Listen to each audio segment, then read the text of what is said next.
les mesurettes écologiques. Face aux conséquences du dérèglement climatique, présentes et à venir, des décisions politiques ont été adoptées ces dernières décennies en faveur de nouvelles pratiques, telles que le tri sélectif. Des campagnes publicitaires soutiennent l'action individuelle en attirant par exemple l'attention du grand public sur le gaspillage énergétique, et enfin des discours médiatiques vantent les mérites d'une prétendue technologie futuriste et salvatrice. On est en droit de questionner la pertinence et la réelle portée de ces choix d'action au regard des enjeux actuels. Sont-ils en mesure de répondre efficacement et convenablement aux multiples problématiques climatiques ? Sont-ils à la hauteur des contraintes déjà présentes et des contraintes émergentes ?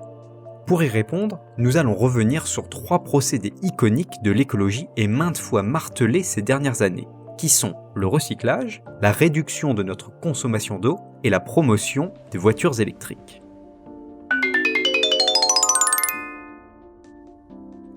Recycler ces déchets est aujourd'hui une pratique admise, encouragée et même généralisée en France et dans l'Union européenne. L'enjeu du recyclage est de pouvoir valoriser un déchet en verre, en plastique, en métal, en papier, en s'en servant comme matière première pour la création de nouveaux objets, souvent des emballages. Pouvoir le réinjecter dans le commerce et ainsi dupliquer ses cycles de vie. D'autres usages de ces déchets peuvent être, par exemple, de s'en servir comme combustible pour produire de l'énergie, ou bien de les enterrer dans des décharges. Selon les chiffres de la Banque mondiale, le plastique représentait en 2018 12% de nos déchets ménagers à l'échelle mondiale, contre 17% pour le papier, 4% pour le métal, 5% pour le verre et 44% pour les déchets alimentaires. Si le concept du recyclage est salutaire, les dispositifs mis en place ne permettent pas toujours de réaliser entièrement le scénario décrit. D'après une étude de décembre 2018, publiée par National Geographic, 91% des déchets plastiques planétaires ne sont pas recyclés. Seulement 9% sont donc recyclés. S'il y a un chiffre à retenir, c'est bien celui-ci. Prenons pour exemple le cas de la France. Selon une publication de l'agence Dankstat parue en 2015, près de 60% des déchets plastiques produits annuellement en France ne sont autres que des emballages, soit 2 millions de tonnes par an. Un rapport de 2017 de l'association Plastics Europe affirme qu'environ 20% de ces emballages plastiques sont effectivement recyclés. Derrière l'Allemagne, la Suède et la Norvège, autour de 40% chacun. Ainsi, les 4/5 de nos emballages plastiques, soit au total presque la moitié de tous les déchets plastiques générés sur le sol français, sont exclus de ce mécanisme de recyclage, au final inadapté pour plusieurs raisons. D'une part, certains types de plastique sont non recyclables ou faiblement recyclables en raison de caractéristiques techniques et économiques. Type de plastique, taille, poids, faible demande pour la matière recyclée obtenue, etc. Notons également une perte d'environ 40% de matière durant le processus de recyclage. Aussi, cette matière obtenue, ne se suffisant pas elle-même, doit nécessairement être associée à une matière première vierge pour la création de tout nouvel objet. D'autre part, la quantité démesurée d'unités à traiter ne permet qu'un recyclage partiel de l'ensemble des déchets générés. Le problème sous-jacent est un manque d'infrastructures et une complexité logistique, donc en définitive, un enjeu économique. Ajoutons à cela le faible rapport coût-bénéfice du recyclage d'un grand nombre de ces déchets. Bien souvent, ce surplus de déchets est exporté vers des pays d'Asie en un mélange de détritus non triés au préalable et partiellement non recyclables.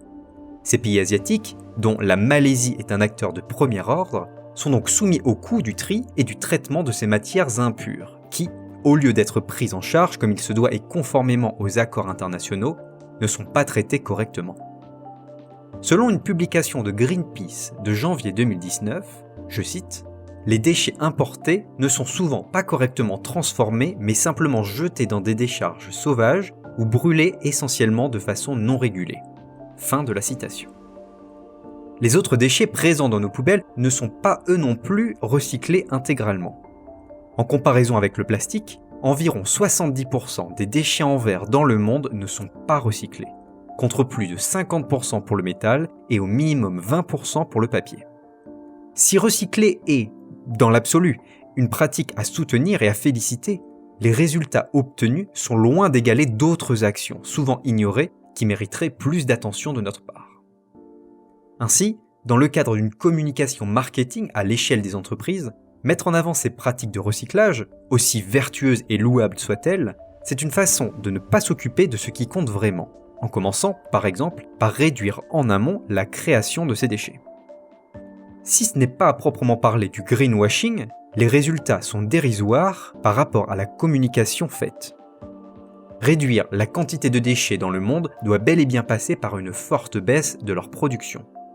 Traiter le mal à la racine, en diminuant drastiquement la création de tout futur déchet, est une mesure incontournable.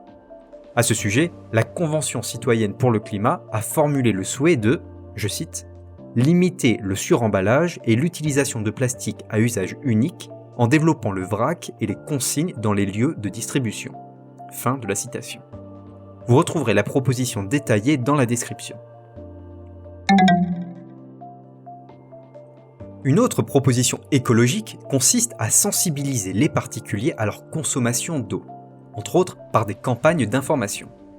L'objectif est de réduire la perte et le gaspillage liés aux fuites, aux installations vétustes, robinets, pommes de douche, systèmes d'arrosage, aux appareils électroménagers non performants, lave-vaisselle, lave-linge, ou bien aux usages parfois abusifs des consommateurs.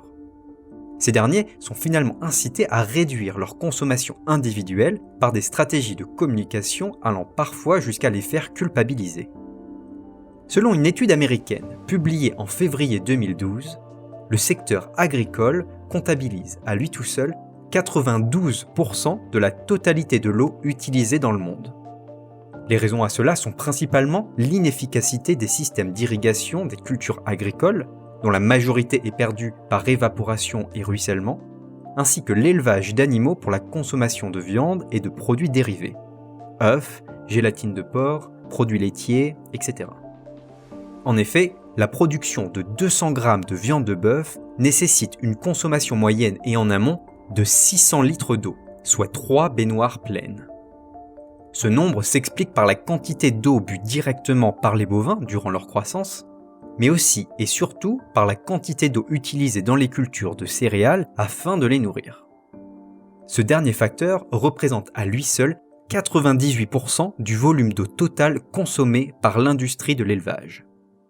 Les activités liées à l'élevage d'animaux comptent pour environ un quart de la consommation d'eau mondiale, contre 4,4% pour l'industrie et seulement 3,6% pour les ménages. Le constat est donc sans appel. Œuvrer à réduire la part carnée dans notre alimentation a un impact bien supérieur à celui d'optimiser notre utilisation directe d'eau dans nos habitations. Parallèlement, l'achat d'aliments ou de textiles issus d'une agriculture responsable, souvent bio, constitue une démarche plus efficace pour réduire notre consommation d'eau que les billevesées des discours publics. Abordons enfin le cas des énergies dites vertes. L'essor de la voiture électrique ces dernières années répond à un besoin des consommateurs des pays riches de diminuer la pollution locale, sonore et atmosphérique, de réduire les émissions de gaz à effet de serre et de gagner en indépendance face aux importations de carburant. Ces avantages ont un coût économique, sanitaire et, paradoxalement, environnemental. La fabrication de batteries électriques, de composants de panneaux photovoltaïques et de toute autre technologie high-tech requiert l'utilisation de métaux rares et de terres rares. L'extraction de ces matières premières telles le graphite, le cuivre, l'étain, le tantale ou le lithium implique une grande quantité d'énergie, toujours fossile, pour alimenter les machines ainsi qu'une quantité tout aussi grande d'eau. Rappelons que le secteur industriel représente 4,4% de la consommation d'eau mondiale devant les ménages à 3,6%. Cette activité de minage est très polluante pour les nappes phréatiques, les cours d'eau, la biodiversité aquatique, l'air ambiant et les populations locales vivant à proximité des mines et des centres de raffinage. En effet, les déchets engendrés sont le plus souvent rejetés dans la nature et ces impacts sont complètement ignorés. L'augmentation de la demande de voitures électriques, de panneaux photovoltaïques ou des éoliennes fait naître la hausse de la demande de ces métaux rares qui provoque à son tour de plus grandes extractions de ces matières premières et donc un accroissement conséquent de la pollution inhérente. Ce cercle vicieux contribue au dérèglement climatique à l'échelle mondiale. Le documentaire Arte, La face cachée des énergies vertes, produit par Guillaume Pitron et tiré de son propre livre La guerre des métaux rares, illustre parfaitement cette situation. Le raffinage, l'usinage et l'assemblage des composants est pour ainsi dire toujours effectué dans les pays du tiers-monde, dont l'électricité alimentant les usines provient en majeure partie de centrales à charbon, l'un des combustibles les plus émetteurs de gaz à effet de serre. Cette ressource est d'ailleurs parfois importée par voie navale, comme c'est le cas du Chili, premier producteur de cuivre au monde depuis la mine de Chuquicamata, dont le charbon approvisionnant ses centrales thermiques et ainsi ses usines en électricité provient de la Colombie et de la Nouvelle-Zélande. Ces pratiques accroissent le rejet de gaz à effet de serre dans l'atmosphère, ici le CO2. Le cas des éoliennes, nécessitant en moyenne 20 tonnes d'aluminium, jusqu'à 500 tonnes d'acier et jusqu'à 16 tonnes de cuivre pour la construction et le raccord au réseau électrique d'une seule unité, est en soi très parlant. En résumé, pour que nous puissions utiliser des énergies dites vertes dans nos pays désindustrialisés, nous devons intensifier la production et ainsi la pollution à d'autres endroits de la planète. Il s'agit ni plus ni moins que de l'exportation de notre pollution, étant donné que l'utilisation du produit final nous est destinée. Comme l'affirme Guillaume Pitron, cité précédemment, début de la citation, « Le problème, on ne le règle pas, on le déplace. C'est le passage d'un extractivisme à un autre extractivisme. Je ne crois pas une demi-seconde à ce mythe d'une transition qui serait écologique. » Fin de la citation. Plutôt que de focaliser son attention sur le bénéfice local dans le pays importateur, il nous faut considérer la globalité de l'impact de tout le circuit de production et de l'utilisation de ces machines. Ajoutons à cela le fait que, selon une étude de l'ADEME publiée en avril 2016, je cite, « La consommation énergétique d'un véhicule électrique sur l'ensemble de son cycle de vie est globalement proche de celle d'un véhicule diesel. » Fin de la citation. Attention toutefois à ne pas confondre pollution et émission de gaz à effet de serre. Cette même étude établit que, début de la citation, sur l'ensemble de son cycle de vie, le véhicule électrique émet, lorsque l'électricité utilisée pour la recharge des batteries est faiblement carbonée, comme c'est le cas en France, moins de gaz à effet de serre qu'un véhicule thermique. Respectivement environ 9 tonnes équivalent CO2 contre 22 tonnes dans les mêmes conditions. Les résultats présentés sont obtenus pour une hypothèse de durée de vie des batteries de 150 000 km sur 10 ans. Fin de la citation. Ainsi, l'utilisation d'un véhicule électrique en Allemagne ou en Pologne, où la part des énergies fossiles dans la production d'électricité est respectivement de 44% et 87%, équivaut globalement à des émissions de gaz à effet de serre égales à celles d'un véhicule thermique. Ces émissions, au lieu d'être générées au pot d'échappement, le sont en amont depuis la centrale thermique. Outre les dommages causés à l'environnement, l'exploitation d'enfants dans les mines congolaises, comme c'est le cas dans la province du Katanga, qui fournit près de 60% du cobalt mondial, pose bien entendu des problèmes éthiques liés à l'esclavage, aux conditions de travail inadmissibles et au travail des mineurs. Les emplois liés aux énergies dites propres, injustement, et aux technologies vertes ne seront pas créés ni en Europe, ni dans les pays désindustrialisés. Les pays détenteurs de ces minerais stratégiques, dont la Chine est le premier producteur de métaux rares, et de la force de travail à bas coût profiteront, eux, de ces nouveaux modes de production énergétique. Plutôt que d'exporter la matière première, ces pays préféreront vendre le produit fini afin de créer de la valeur ajoutée et des emplois locaux. Ainsi, ce secteur commercial profite surtout à l'économie des pays producteurs au détriment des pays importateurs. L'objectif de la voiture électrique est donc de maintenir notre niveau de vie et nos habitudes de consommation via de nouvelles technologies et de nouveaux marchés pour pouvoir alors entretenir l'économie actuelle et continuer à produire et à vendre de nouveaux objets et services liés au déplacement individuel. Ne pas couper le mal à la racine, c'est-à-dire s'attaquer directement à nos comportements abusifs en termes de consommation énergétique, ne fait que déplacer le problème à un autre endroit du monde et n'apporte aucune solution, ou très limitée, aux enjeux climatiques mondiaux. Ajoutons aussi que ce nouveau mode de transport, présumé écologique, ne nous permet pas de nous affranchir des énergies fossiles, puisqu'elles sont indispensables à leur fabrication, et parfois même à leur fonctionnement.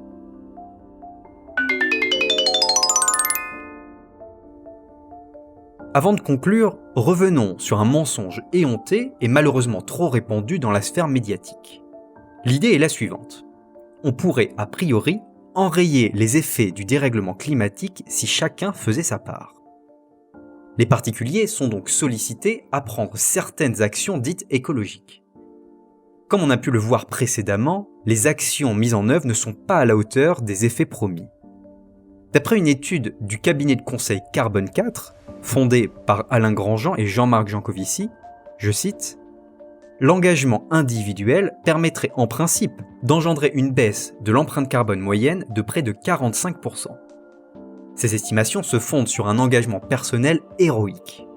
Un engagement individuel modéré, plus réaliste, permettrait d'atteindre une baisse de l'empreinte carbone d'environ 20%, tout type d'action confondu. Sur 80% de baisse nécessaires, 60% ne pourront être réalisables que grâce à une impulsion politique collective. Pour que l'empreinte carbone des Français diminue, les entreprises et l'État doivent donc aussi se transformer en profondeur. » Fin de la citation.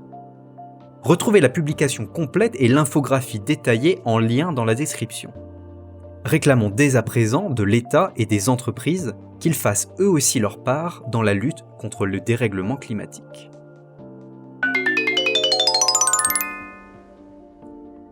Récapitulons. Ces trois initiatives, qui sont, rappelons-les, le recyclage, la réduction de notre consommation d'eau et la promotion des voitures électriques, semblent de prime abord aller dans le sens d'une préservation de l'environnement, surtout lorsqu'elles sont présentées de la sorte.